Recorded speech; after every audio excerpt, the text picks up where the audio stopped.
여러분 안녕하십니까. 글로벌 인사이트 최대환입니다. 한 주간의 글로벌 이슈를 몰아보는 주간 글로벌 인사이트 8월 첫째 주 글로벌 열쇠 말입니다. 지금 만나보시죠.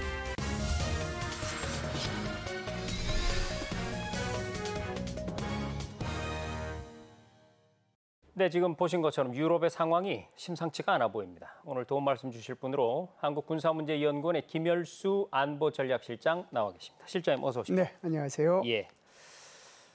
폭염은 유럽에서는 진작에 시작이 됐습니다. 지난 5월에 포르투갈은 이미 39.5도까지 올라갔고요. 지금은 웬만한 곳은 40도를 훌쩍 넘고 있습니다. 실장님, 이로 인해서 유럽의 전력 수급에 빨간불이 켜졌다고요? 그렇습니다. 이제 폭염이 계속되다 보니까 전력 수요가 이제 늘어날 수밖에 없는 거죠. 그래서 지난 6월 23일부터 7월 3일까지 유럽연합에서 한번 전력 수요가 어느 정도 차이가 나는가 하고 조사를 해보니까 네. 작년 같은 기간에 비해 가지고 7.5%가 늘어났고요.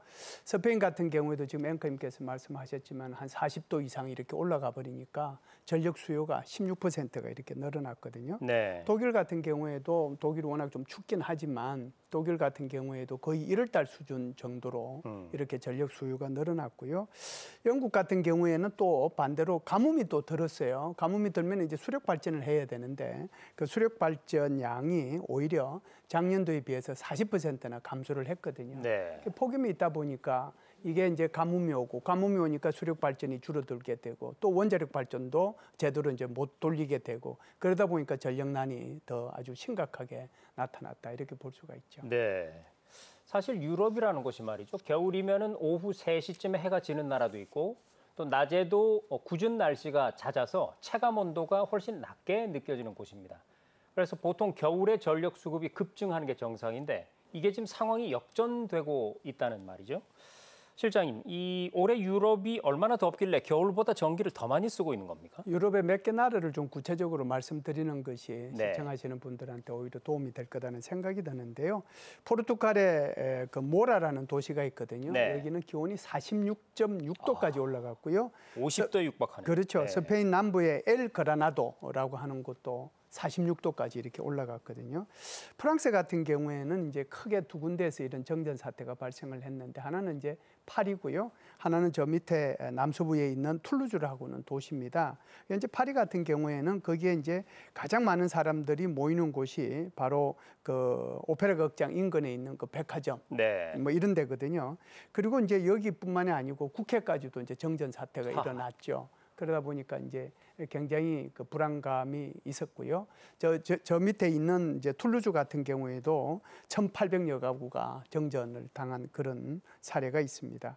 그리고 이제 이것은 왜 그러면은 이제 이 프랑스 파리에서는 이런 문제가 생겼느냐 하면 우리는 전력선 보면은 산에 아주 크게 고압선이 이렇게 지나가는 네. 거 보이지 않습니까? 파리 같은 경우에는 이 송전선이 이렇게 땅바닥으로 지나가도록 돼 있거든요. 네. 이게 이제 워낙 뜨겁다 보니까 이것이 이제 폭발을 해버린 거죠. 끊어진 거죠. 네. 그러다 보니까 이렇게 이제 정전 사태가 발생이 됐다라고 보고요. 이탈리아를 하나 더 이제 예를 이제 말씀을 드리면은 우리 이제 한국인 관광객들이 가장 많이 가는 곳 중에 하나가 피렌체지 않습니까? 네. 그 피렌체하고 베르가모 여기도 이제 폭염으로 해서 대규모 정전을 겪었는데요. 그러다 보니까 이제 이런 곳에서는 이제 관광객들이 가서 뭐 백화점이라든지 식당이라든지 뭐 이렇게 호텔이라든지 이렇게 가야 되는데 뭐 거기서 움직이다 보니까 엘리베이터에 갇히는 경우도 있고 ATM기도 이제 완전히 이제 먹통이 돼 버리고 네. 심지어 이제 이게 그 뭐라고 할까요? 엘리베이터에 이렇게 갇힌 사람들이 금방 이렇게 구출되는 것도 아니잖아요. 그러다 보니까 굉장히 혼란을 이렇게 초래한 그런 것이 이번 유럽에서의 여름의 폭염이다 이렇게 볼 수가 있겠습니다. 그렇군요. 그런데 사실 이번 전력난은요. 일찌감치 신호탄이 올랐습니다. 지난 4월이었죠. 유럽 역사상 최대 규모의 정전 사태가 벌어졌었던 건데요. 스페인 대정전이라고 부르게 된 이 스페인과 포르투갈의 당시 정전 상황 피해 규모 어느 정도였습니까? 4월 28일 날이에요. 네. 4월 28일 날 정오 무렵에 이제 이게 정전 사태가 발생을 했거든요. 이게 이제 스페인 전역하고 그다음에 이제 포르투갈의 리스본, 그러니까 포르투갈이 수도죠. 거기까지 다 영향을 미쳤는데 전력 공급망이 끊겼어요. 그러다 네. 보니까 사회 기반 시설이라고 하는 것이 모든 게 마비가 돼 버리는 거잖아요. 그래서 왜 그러면은 이런 문제가 생겼느냐 하면 전력망에서 발생하는 과전압 현상 때문에 생기는 거거든요. 네. 그러니까 다양한 전력원이 있잖아요. 예를 들어서 풍력 발전소도 있는 거고 태양광 발전소도 있는 거고 원자력 발전소도 있고 네. 수력 발전소도 있고 거기에서 수없는 것들이 들어와서 이것을 이제 조절을 해야 되는데 한꺼번에 워낙 스페인에서 날씨가 좋고 온도가 올라가고 하니까 태양광에서 나오는 발전량이 엄청나게 이제 들어가 버린 거죠. 그러니까 과전압이 발생된 거거든요. 그러니까 이제 한 군데서 이게 차단이 되니까 그 위에 다 차단이 돼 버린 거죠. 네. 이런 문제로 해서 스페인 전체가 국가 비상 사태를 선포를 했고 이것을 완전히 복구하는데 18시간 정도 걸렸는데요. 네. 어느 정도 피해가 발생을 했느냐 하는 건데요. 크게 보면은 이제 사회적 이제 혼란의 피해가 하나가 있을 거고 두 번째는 이제 경제적인 이제 피해가 네. 있을 수 있잖아요. 사회적 혼란의 문제는 보면은 이제 교통마비, 지하철이라든지 고속철이라든지 이게 전부 다 중단이 될 거 아닙니까? 네. 그러면은 이게 못 움직이고 못 나오는 거잖아요. 그렇죠. 지금 화면에도 꼼짝없이 발이 묶여 있는 시민들의 모습이 보이고. 그래서 이제 네. 그 차에서 사람들 끌어 이제 이렇게 바깥으로 내오게 하는데 이게 차가 중단된 게 한 100대 정도 되고 네. 그거를 끌어낸 인원들만 해도 3만 5천 명 정도 되거든요. 굉장히 이제 이런 뭐라고 할까요? 승객들이 갇혀서 공포에 갇힌 그런 게 하나 있고요. 그다음에는 이제 통신하고 결제 시스템이 다 마비되지 않겠습니까? 그렇습니다. 인터넷이 되겠어요, ATM이 되겠어요, 네. 돈을 찾을 수 있겠어요. 뭐 아무것도 안 되는 거죠. 그리고 이제 전화도 안 되는 거고. 네. 그러니까 이제 이런 것들이 있어서 굉장히 사람들을 불안하게 만들었고 심지어 이것 때문에 스페인에서는 사람이 4명이 죽고 포르투갈에서도 이제 2명의 인원이 이렇게 희생이 됐습니다. 경제적 손실도 굉장히 많은데요. 이게 이제 작게 잡아서는 한 16억 유로부터 좀 많이 잡으면 한 45억 유로 되는데 우리나라 돈으로 하면은 2조 6천억에서 7조 3천억 원 정도의 네. 그런 손실이 있었다라고 보고요. 만일에 이제 냉동 보관용 되는 어떤 음식이나 또는 냉동 의료품, 의약품이죠. 의약품 그것까지 합하면은 사실상 이거보다도 더 많은 그런 피해를 네. 생각해 볼 수 있다. 이렇게 유형, 볼 수가 무형의 있습니다. 막대한 피해가 집계가 되는 건데요. 그렇죠. 자, 시청자 여러분, 기온이 올라가다 보면 전기 좀 더 쓸 수 있는 거 아니야? 이렇게 생각하실 수도 있는데 유럽은 우리나라와는 상황이 좀 다릅니다. 러시아에서 에너지를 주로 사다가 많이 쓰는데 우크라이나와 러시아 간 전쟁을 하면서 올해 1월에 러시아 가스 공급이 중단이 됐거든요. 그 불안감이 어마할 거란 말이죠. 근데 이런 상황에서 바로 스페인 대정전이 일어났던 겁니다.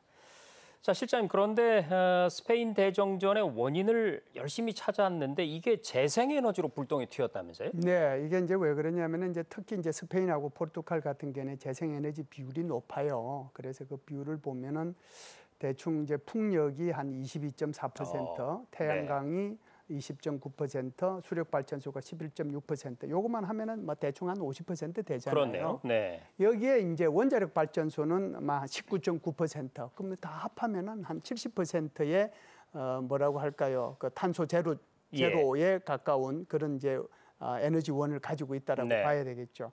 게다가 이제 여기에 지금 말씀드렸다시피 풍력이나 태양광이나 이런 것들이 이제 문제가 생길 수 있는데 이게 왜 문제가 생기느냐 하면은 이것을 재생에너지의 간헐성이라고 이렇게 표현을 합니다. 무슨 얘기냐면은 날씨에 따라서 풍력 에너지, 날씨에 따라서 태양광 에너지는 이게 발전되고 있는 생산량이 완전히 달라지는 거거든요. 네. 굉장히 날씨가 좋을 때는 이제 많이 올라갈 때가 날씨가 안 좋고 그럴 때는 작게 되는 거고 바람이 많이 불 때는 또 많이 들어왔다가 이게 일정하지 않다는 그런 문제가 하나 있는 거예요.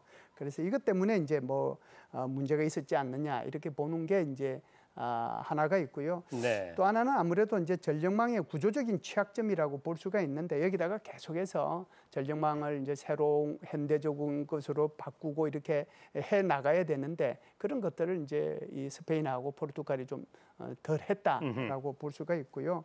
그러다 보니까 이제 에너지 저장 장치라는 게 있지 않습니까? 에너지 스토레이지 시스템이라고 하는 ESS 우리가 흔히 많이 쓰는 건데 그것은 이제 전력이 많이 돌아갈 때는 그것을 저장을 해놨다가 그리고 이제 수요가 아주 폭발적으로 늘어날 때는 이게 저장해 놓은 것을 꺼내서 쓰는 거거든요. 그 용량이 작으면 소용이 없는 거잖아요. 그 용량이 작은 걸 가지고 있은 거예요. 그러다 보니까 이것은 단순히 뭐라고 할까요? 이번에 스페인 이 정전 대란이 일어난 것은 단순히 이런 재생 에너지 문제뿐만 아니라 관리 운용에 있어서 여러 가지 문제가 있었다.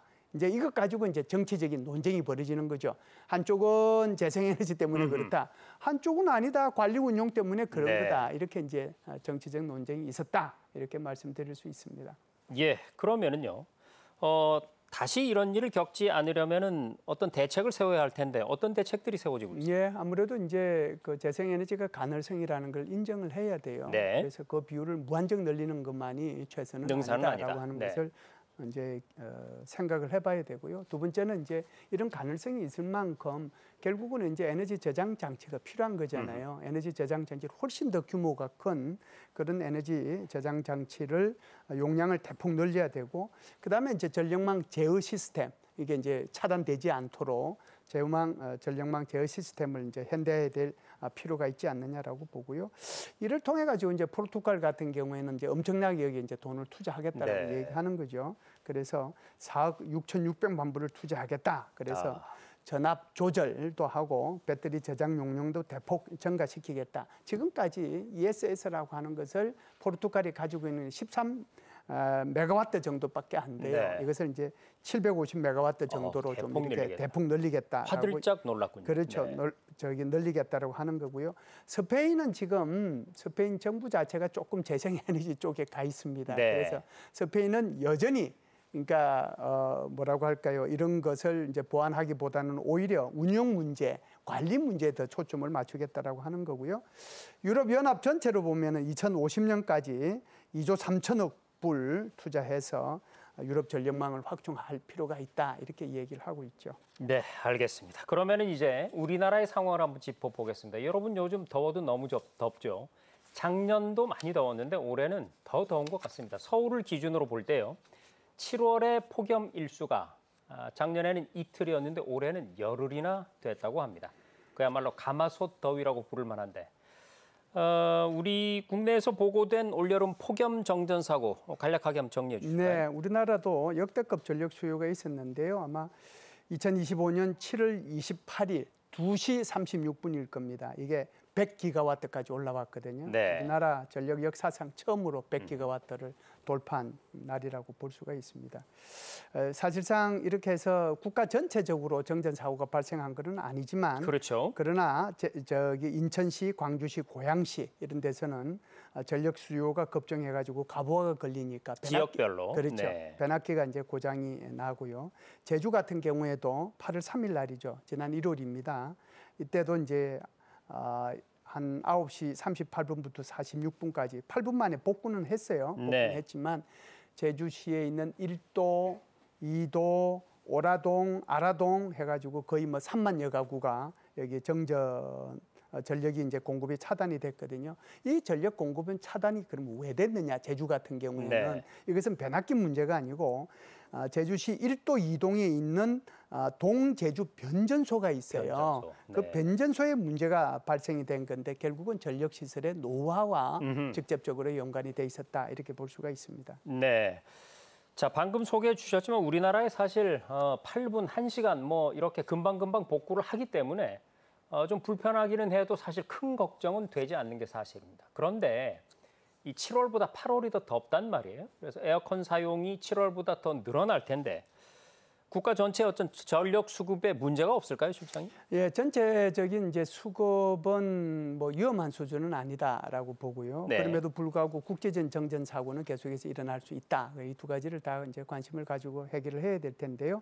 사실상 좀 전에도 말씀을 드렸습니다만은 7월 28일 날 100기가와트를 돌파를 했거든요. 그러면 한국이 최대한으로 이렇게 공급할 수 있는 것이 어느 정도 되느냐면은 106.6기가와트예요. 그러면 6.6기가와트 정도의 여유가 있는 거거든요. 네. 근데 통상 이 전력하는 사람한테 물어보니까 예비 전력이 10%에서 15%, 10에서 15% 정도를 가져야 되는데 요거보다는 좀 부족하잖아요. 그렇죠. 최대 전력보다는 높지만 그래서 이 시간대에 뭐라고 할까요? 국가 전체적으로는 아직은 문제는 없지만 아직 조금 더 이 부분에 대한 예비 전력을 우리가 확보해야 될 필요가 있다라고 하는 것이 첫 번째고요. 국지적인 정전 사고는 계속해서 일어날 수 있는데 결국은 노후화된 그 인프라라고 볼 수가 있지 않겠습니까? 변압기라든지 배전선 이런 것들에 과부하가 걸리면 안 되니까 이런 문제에 대한 것들이 좀 보완이 돼야 되고요. 사실상 전력 시스템도 굉장히 복잡해졌지 않습니까? 그러니까 원전 있죠, 화학 있죠, 네. 수력 있죠, 뭐 태양광 있죠. 그러니까 사실상 신재생 에너지 비율이 증가하다 보니까 전력 생산의 그 변동성이 많이 증가를 하잖아요. 그래서 이게 이제 ESS가 보완은 하죠. 보완은 하지만 유연성을 강화하기 위한 어떤 추가적인 투자가 좀 필요한 시점이 되었다 이렇게 볼 수 있습니다. 네, 사실 예전에는 정전에 대비해서 집집마다 양초 몇 개씩은 꼭 상비해 놓았었는데요.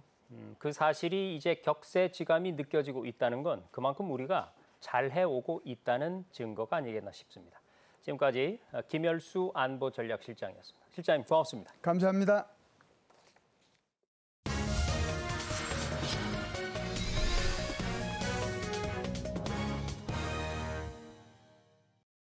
네, 시청자 여러분은 소주 즐겨 하시나요? 요즘처럼 더운 날에는 이 잔술보다는 컵에 얼음을 가득 채운 소주 칵테일도 많이들 드시던데요. 단 미성년자는 절대 드시면 안 됩니다. 한성대학교 사회과학대학 김두원 겸임교수 나와 계십니다. 교수님 어서 오십시오. 안녕하십니까? 네. 자, 삼겹살에 소주 한 잔. 이거 한국인들의 가장 좋아하는 회식 조합이죠. 그런데 이제 우리 술 소주가 대한민국을 넘어서 세계인의 사랑을 받고 있다고 합니다. 교수님, 수출 실적이 역대 최대치를 기록했다면서요? 네, 서민의 애환을 달래주는 소주가 이제 세계인의 소주가 된 듯한 모습입니다. 통계를 좀 볼까요? 지난해 수출이 2억 달러의 벽을 넘은 것인데 2024년 소주류 수출량이 12만 4천 톤으로 전년 대비 42%를 증가했습니다. 역대 최대치 기록했고요. 소주병을 눕혀서 늘어놓을 경우 그 길이가 약 7만 킬로미터에 달하는데 아시는 것은 지구 둘레가 약 한 4만 킬로 정도 됩니다. 그러니까 약 한 바퀴 하고도 한 8바퀴, 1.8바퀴 정도를 돌고도 남는다라는 어마어마한 수치. 2바퀴 가까이 도는 거군요. 맞습니다. 자, 지난해 한국 소주류 수출액은 전년 대비 3.9% 증가한 2억 달러를 기록했는데 2월까지의 수출액을 보면 2,400만 달러, 전년 동기 대비 0.5% 증가한 수치입니다. 이대로 가다가는 역대 최대치였던 지난해 실적을 넘을 것이다라는 것으로 전망이 되고 있고요. 주요 수출국 또한 재미있는 현상이 나타나고 있습니다. 소주 그러면 뭐 미국, 중국, 일본 순으로 나타났던 한 95개국의 수출이 되고 있는데 과거 그러면 한국의 소주는 사실상 일본에 대부분 수출됐었는데 최근에 이러한 흐름이 미국을 비롯해서 중국, 캐나다, 멕시코, 독일, 프랑스, 유럽까지 아시아뿐만 아니고 전방위적으로 이제 확산되는 듯한 모습이 나타나고 있습니다. 그렇군요.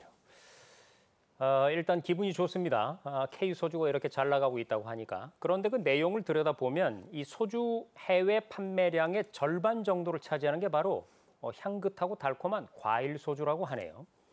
우리 국내에서는 한때 반짝 유행했던 게 이 과일 소주인데 교수님, 이 과일 소주가 소주 수출 전체 판을 키우고 있는 거군요. 맞습니다. 과일 소주가 나온 지가 한 2015년이니까 한 10년 전 됩니다. 그렇네요. 네.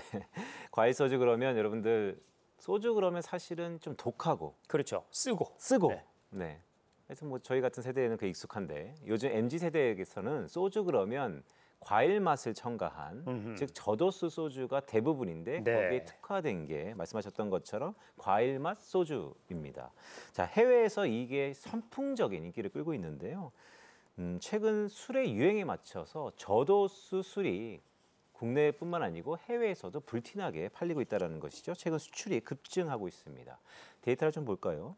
전체 소주 수출액의 거의 절반가량, 정확히 얘기하면 약 한 51.9%가 일반 소주니까 러프하게 한 49% 정도가 과일 소주의 수출 성장세다라고 할 수 있겠고요. 과일 소주 수출은 2020년부터 급격히 늘고 있습니다. 아무래도 코로나 팬데믹 이후에 많은 부분들이 집에서 사용하다 보니까 집에서 상주하다 보니까 소주를 먹게 되고 그러면 꼭 직장인뿐만 아니라도 대부분 범용성 있게 전 연령층으로 물론 미성년자를 제외하고요.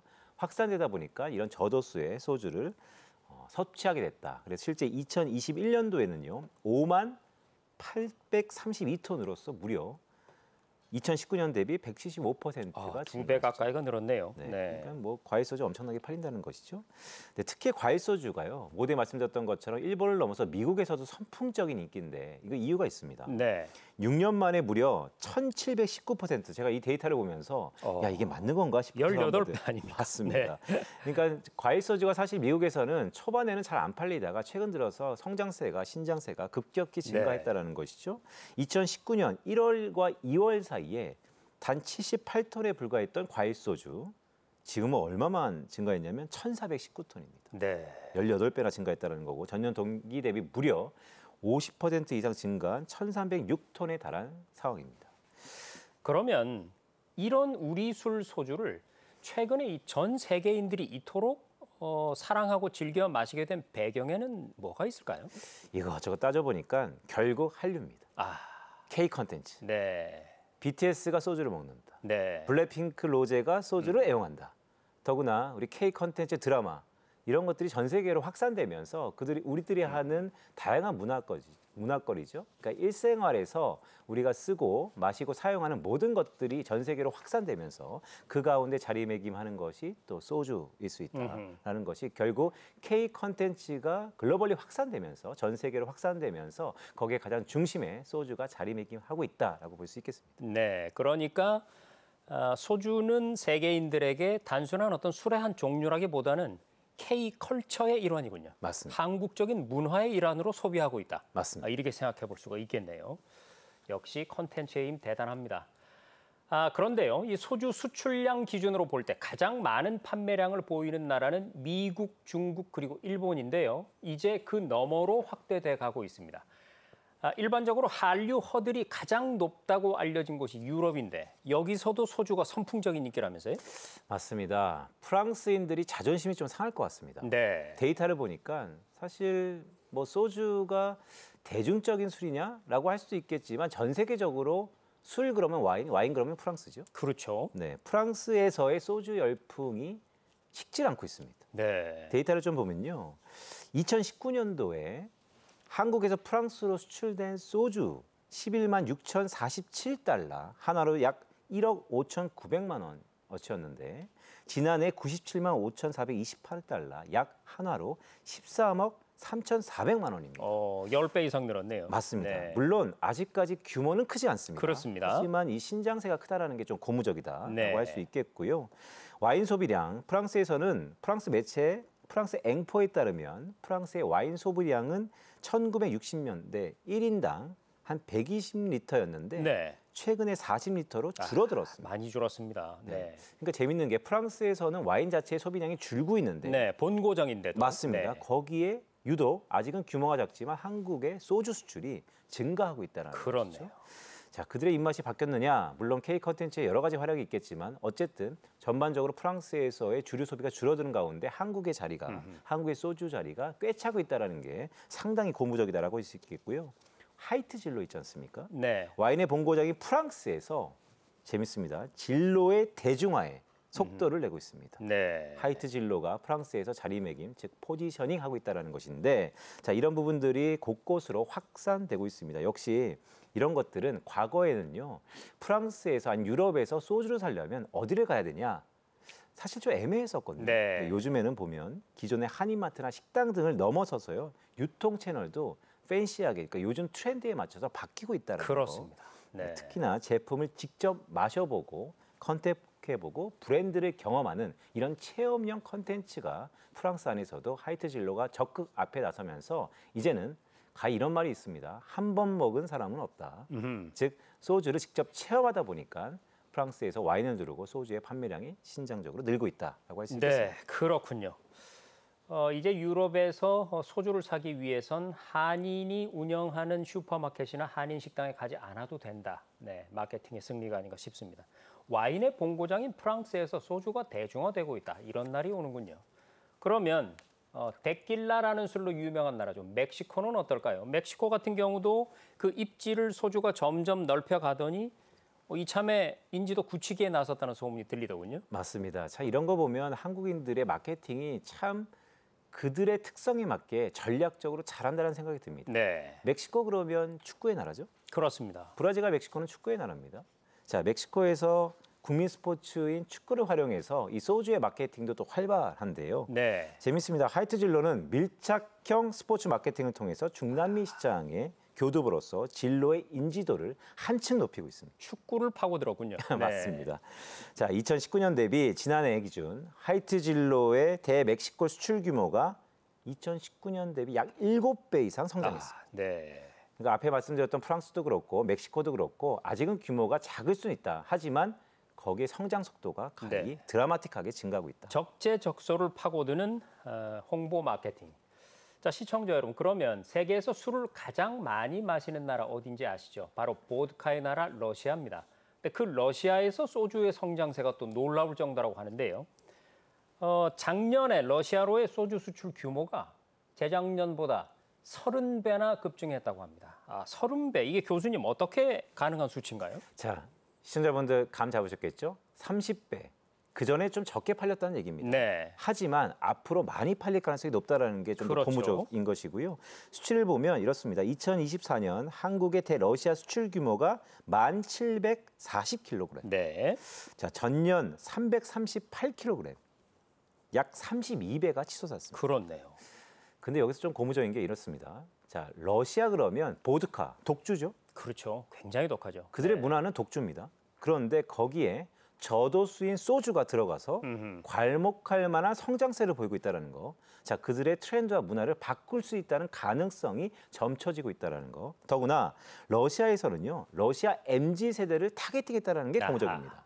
그러니까 러시아의 미래를 우리가 우리의 문화로 전파하기 시작했다는 것이죠.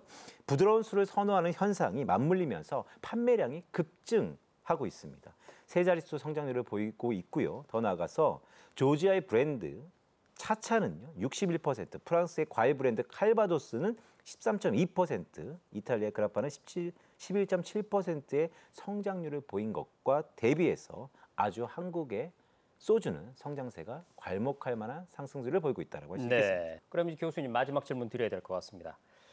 앞으로도 이 글로벌 시장에서 대한민국 소주가 더욱 사랑받고 입지를 넓혀가기 위해서는 어떤 전략이 필요하다고 보세요? 일단 브랜딩이죠. 네.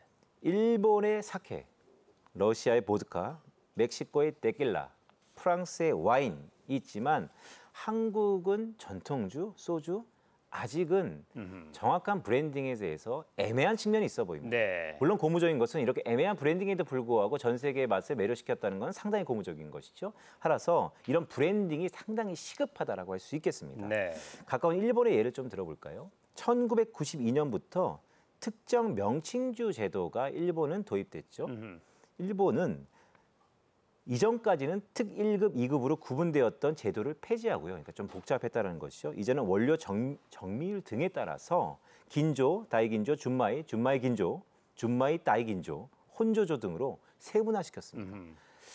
한국의 소주도 이렇게 브랜딩화 시키면서 세분화될 필요성이 있다라고 보는 게 첫 번째고요. 두 번째는 역시 K컬처입니다. 네. 한류, 즉 한류 문화가 전 세계로 확산되는 가운데 우리의 식문화였던 소주가 밑거름 된다면 충분히 더 컨텐츠도 잘 팔릴 것이고 그것의 연장선상에서 한국의 소주의 브랜딩 또한 자연스럽게 각인될 거다라고 보고 있습니다. 네, 잘 알겠습니다. 여러분, 소주에 이런 많은 매력이 있었는지 오히려 우리가 미처 몰랐다 이런 생각이 드네요. 참, 다시 한번 말씀드립니다. 청소년이나 미성년자 여러분께서는 오늘 이 방송을 보시고요. 자부심에는 취하시되 소주에 취하면 절대 안 됩니다. 네. 한성대학교 사회과학대학의 김두원 겸임 교수였습니다. 교수님, 오늘 말씀 고맙습니다. 고맙습니다. 네, 지금까지 8월 첫째 주 글로벌 인사이트였습니다. 시청해 주신 여러분 고맙습니다.